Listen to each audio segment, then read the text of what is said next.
Hello, my name is Alia Rang. Today we are going to learn how to save data in R.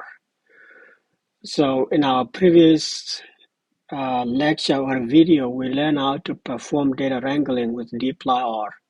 Today we will learn how to save the wrangled data. So let's get started. First, you can clear the console by clicking Ctrl L. Then as usual, we will open our markdown file. We will name it as saving data in R. And first thing we need to do is to save our scripts so that if something happens, we don't accidentally lose our work. So saving data in R.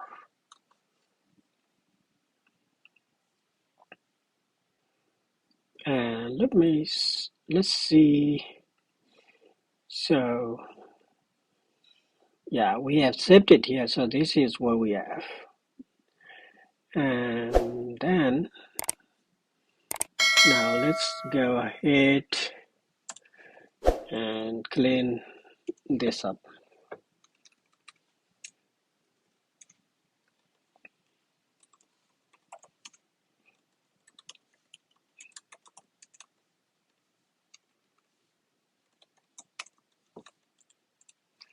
So the first thing we will do here is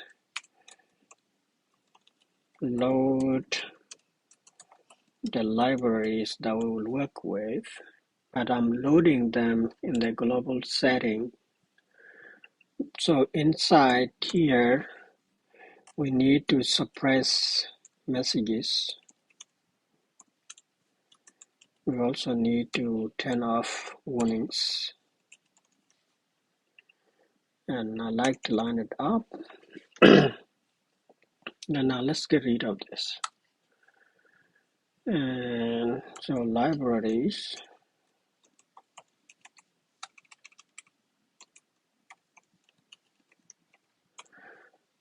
of course, tidyverse, but since we are only saving the data, or I'm going to do some cleaning, so let's just load tidyverse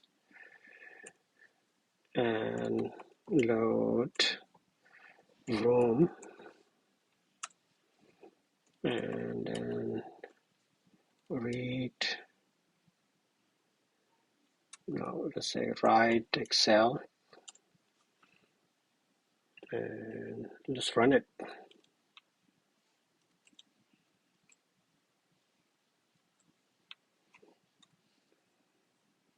We can run it by clicking the play button or simply click next to what the line that you want to run it, or highlight everything, run it together like that.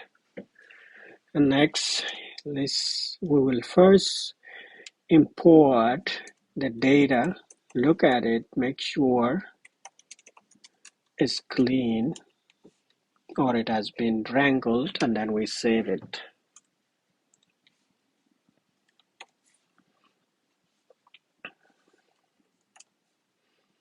We are still working with South Sudan 2008 census. So let me just say South Sudan census raw,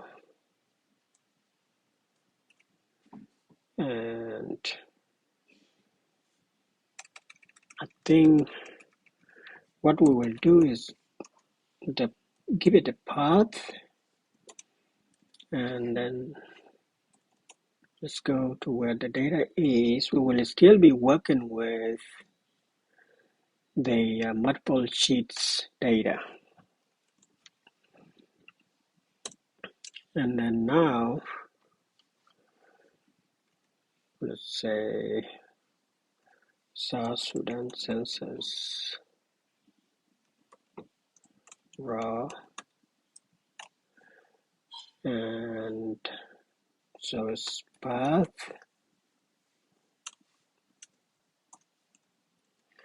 And then because we are looping through, or we are extracting data from Excel sheets, we will use the Excel sheets function from readxl. So it's not going to show up because I have not loaded. So let's go back. Let's go back and load it.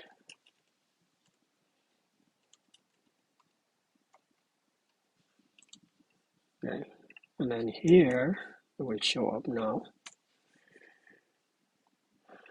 And also there are times when we need to keep the file, the names of the sheets, like, so each sheet has a name.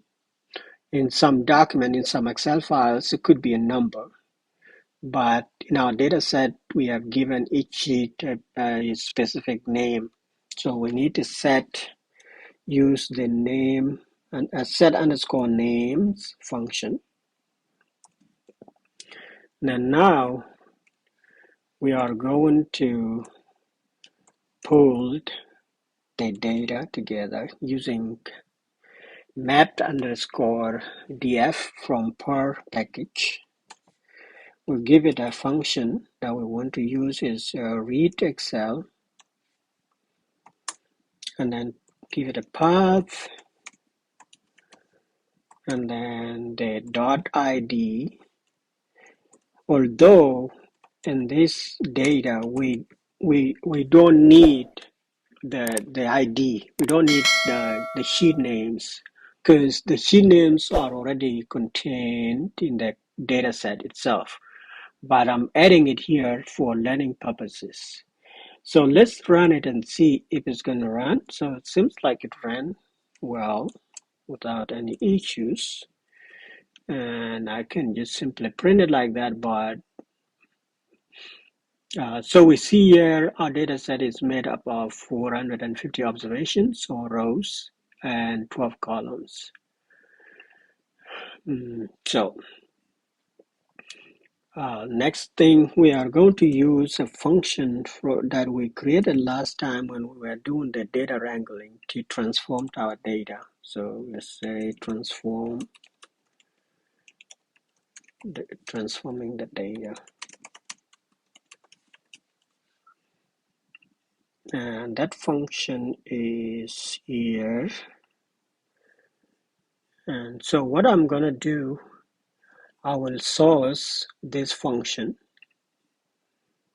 And the way we source the function is, so we will say source, and then we will go to where it is located. This is the function, and then we enter that the file that contains our function. And then now let's see tweak, and it is here. So we will say our data set is South Sudan census underscore table, and then now the raw data is this one. We will pipe it into our function, but our function has some things like we need to filter the data, like there are columns, rows that we need to filter out, and the group by, and then the population and the columns that we need to work with. So I will come down here, clear this, the console, and then use the glimpse function. So these are the columns. We need, let's say, we need to filter this out. So when we come here, press the tab button, we see this, and then we will say, okay, we want to remove rows with totals in them. The next, the grouping variables, we will group by, let's see, So we have run that. Now let's see if our data has been cleaned. So our data has been cleaned, and okay, so this is not what we want. That's not what we want. So we will come back here.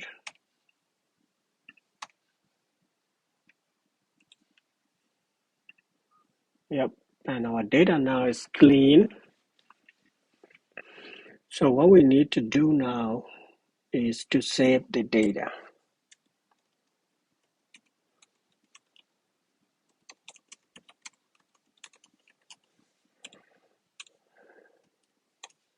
There are several packages that can be used for saving the data, but here we will just look at readr and vroom, and then writexl.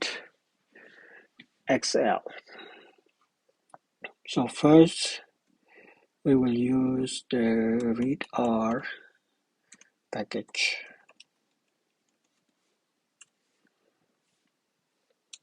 So our clean data is this one. So we can pipe it into write underscore CSV, and then we can go in there. So we need to do dot dot to go next there. We need to go to the wrangle column file. So let's come back here and see inside the data and see wrangle. So I'm going to remove this file here because we will save it again. And now this file is subfolder is empty now. Then we want to save our data. Let's say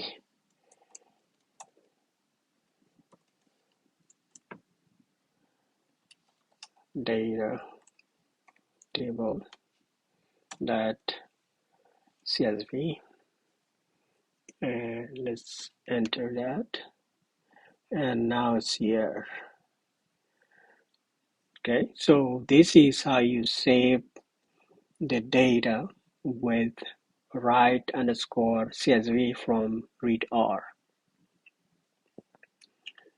Next, let's look at how to save the data using the vroom package.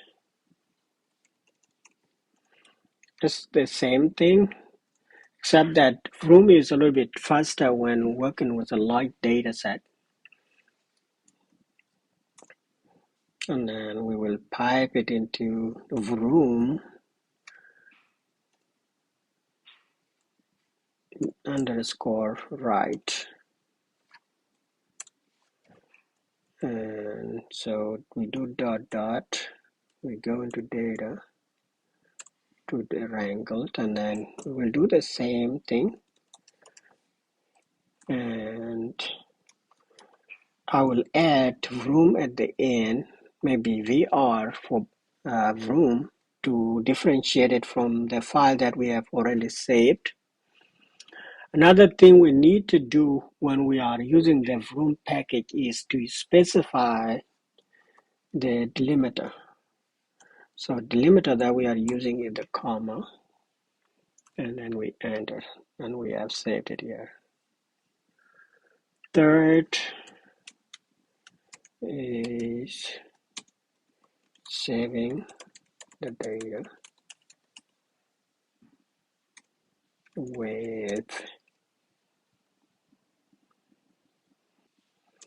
so write Excel package. It's the same thing, except this library or package will save the data as an Excel file. And so we'll say write underscore. So okay, let me do write. So okay, and then so We do the dot dot, we go to the data folder, we drill into the wrangled folder, then we give it the name. It's the same file name, data table dot xl. Then we save it, and it has been saved now. The last option that we can also use that is part of readr is the RDS. This is good when you are sharing the data with other data scientists that are working in R. Otherwise, they won't be able to open it if they are working, maybe they're using Python or some other tool like or language like SAS. So we will say write underscore RDS and then go into the data file folder, and it's ss underscore census data table dot RDS, and then you save it. So basically this is how you save data in R. There are other packages that you can use to save data. For example, the XL package, and then the opened XL package, and so on. But these packages that I have demonstrated here are mostly part of the tidyverse. So, and I use them a lot. There are times when I use the base R, use the XL, and then write dot XL, and then save the data without. But I'm not going to show this one. This is basically what I wanted to share with you all. So if you have questions on how to save data in R using these packages, then let me know in the comment. And please don't forget to share, like, comment, share our videos with your connections, and then leave us a comment. If there is something that we are doing well, something that we are not doing well, something you want us to improve on, or a topic that you would like us to cover. So thank you. See you next time.